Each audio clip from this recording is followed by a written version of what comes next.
Hey everyone, welcome to the second video for chapter 34, where we're going to be talking about global threats. So global threats are threats that are faced by several countries all at the same time, like famine and poverty. You've got millions of people all over the world that face this threat. Even terrorism. Terrorism is not something that is only faced by the United States. Climate change is probably the most global threat that we have because it's impacting people literally all over the world. So not the most fun and happy topic to be talking about, but a very important one nonetheless. Let's start off talking about global catastrophes. So catastrophes are very much connected to poverty. Catastrophes impact the developing world much more significantly and severely than they do the developed world. When a natural disaster like a hurricane or an earthquake happens in a country like the United States, the amount of death and destruction is way less than when something like that hits a developing country. Developing countries just don't have the infrastructure, they don't have the medical resources, they just don't have the money that they can put into any type of recovery efforts. So it's important to understand that global catastrophes like famine and disease, they're very much connected to poverty, stuff that we talked about a lot in the previous chapter.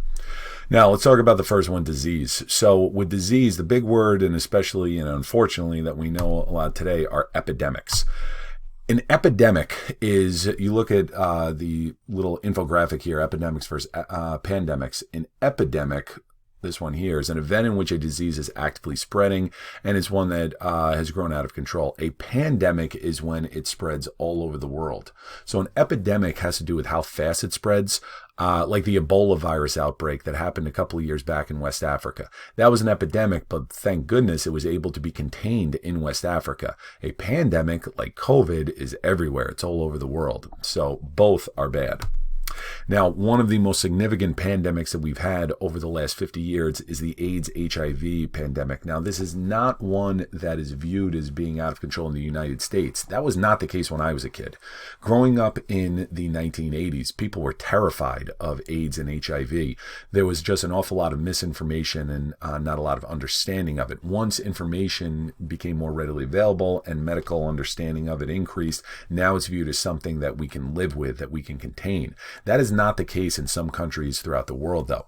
You look at the global HIV/AIDS epidemic and adult HIV prevalence in 2019. You look at how the US, Canada, European countries, okay, they're doing well. Okay, there's hardly any distinguishable percentage of it. But you look in some of these other countries and you notice how they're all in the developing world, and especially Southern Africa, how significant it is there. So AIDS is still very much a problem in some parts of the world. Natural disasters, as I just talked about. Now, natural disasters are anything from an earthquake to a hurricane, and they can be devastating for the developing world. This is the aftermath of of an earthquake in Haiti back in 2010. This was the aftermath of a tsunami that hit all throughout the Indian Ocean region back in 2004. And stuff like this, it damages countries like the United States, but it devastates developing nations. It just hits them way, way more. So there's that connection to poverty again. And then there's famine. Famine is widespread hunger. Let me just get rid of this stuff. It's a state of not having food. And tragically, we associate widespread famine with the developing world. We associate it with sub-Saharan Africa especially. We are not a food-poor country here in the United States, but there are still millions of people throughout the world that live under famine conditions on a day-to-day basis. All right, then now let's talk about threats to the environment. So pollution. Obviously, since industrialization, pollution has become a big, big problem. You look at the chart here, countries that have the most polluted air. Believe it or not, we're actually doing pretty good. The United States, Canada, Western Europe, even South America and Central America, in terms of air pollution, we're doing pretty good. Areas that are not doing good are right through here, Central Asia, China, down into the Indian subcontinent. The Middle East not doing particularly good with this as well. You can see the countries with the most polluted air, they're all in Asia and Africa. So definitely that is an issue facing that part of the world. And also polluting the ocean. Now this is where Asia really takes the top spot for this as well. China is by far and away the biggest offender when it comes to dumping plastics into the ocean. Scientists believe that we're quickly approaching the threshold where there's more pounds of plastic particles in the ocean than there are pounds of fish, which is, for obvious reasons, a very, very bad thing. Now, desertification. Desertification is literally the expansion of deserts. And you look at the map here. So the red are areas that are very high vulnerability. So you've got the Sahara Desert here. The Sahara Desert is growing. So particularly all of these areas through here, just south of the Sahara, that's problematic. The Middle East, on through here. But even you look here in the United States, throughout the Rockies and some of those desert regions, we've got some areas that are very high risk of the increase of deserts, and things can't grow in the desert. So you can't have crops, you can't have agriculture.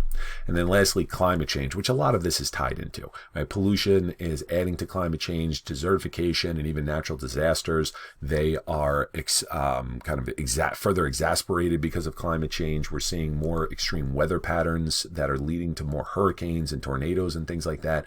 But climate change, you see where it's really impacting, and especially up here. This is the big area to focus on, because what do you have up here? You have a lot of ice. And what happens when it gets warmer?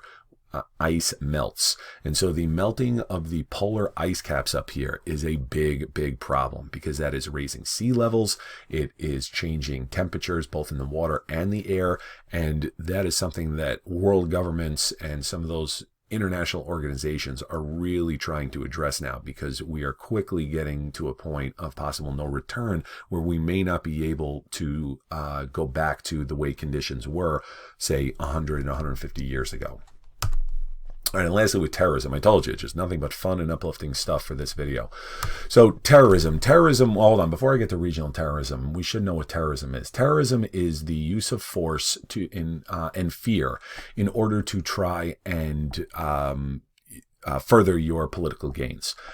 You're not trying to gain change or implement change through legislative action or through nonviolent civil disobedience. You're doing it not only through force, but through the use of fear, hence the first part of the word terror. So throughout the world, you have regional terrorism, such as the IRA in Northern Ireland. But unfortunately, the area that regional terrorism is most associated with is in the Middle East. And that's especially true in Israel with the PLO, where you see a picture of a recent bombing of a bus that was going back and forth from the West Bank to into Israel. And also in Israel, groups like Hezbollah that control the Gaza Strip. Now, with the Middle East, the other thing, the other major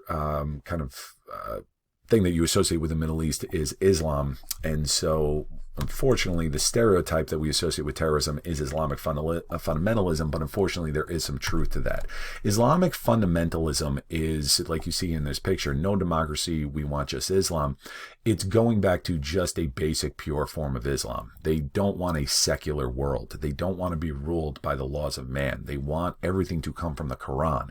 And unfortunately, these people can react in violence. And the most extreme group that we have for that in recent years is Al-Qaeda. Al-Qaeda and probably ISIS. But the reason why I put Al-Qaeda at the top spot is because of the one action that they took on September 11th, 2001, which was the attacking of the World Trade Center in New York City. Men all affiliated with Al-Qaeda, and this was organized by men like Osama bin Laden. They hijacked planes and flew them into the World Trade Center. Another one was flown into the Pentagon building in Washington, D.C., and thousands of American lives were lost. So this act started in the U.S. a phase that was known as the War on Terror. And the War on Terror began our heavy military involvement in the Middle East, starting countries like Afghanistan in 2001, and has continued into invasions in Iraq and our involvement in other parts of the Middle East. So this has been something that has been going on for decades now. All right, so that wraps things up talking about global catastrophes. And in the next video, there's not going to be a next video. Good news, guys. We have reached to the end of the course, so this will be the final video. And now we're all going to go study and get ready for the regions.